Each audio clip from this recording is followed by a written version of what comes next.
কানহা, আমাদের বল চাই না, আমরা তোমাকে বিপদে ফেলতে চাই না, তাড়াতাড়ি বাইরে এসে পড়ো। ছোট্ট বন্ধুরা চিৎকার করতে থাকলো, কিন্তু শ্রীকৃষ্ণ তো গভীরেই চলে গেল।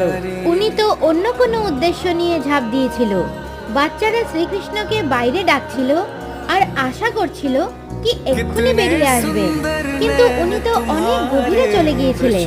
সব বাচ্চারা ভয় পেয়ে যশোদা মার কাছে দৌড়ে গেল আর ওনাকে গিয়ে বলে দিল যে শ্রীকৃষ্ণ যমুনায় ঝাঁপ দিয়েছে। ওদের এই কথা শুনে মা যশোদা পুরো ভয় পেয়ে গেলেন আর জোরে জোরে ক্রন্দন করতে লাগলেন। এই কথাটা আস্তে আস্তে গোটা গোকুলে ছড়িয়ে পড়ল।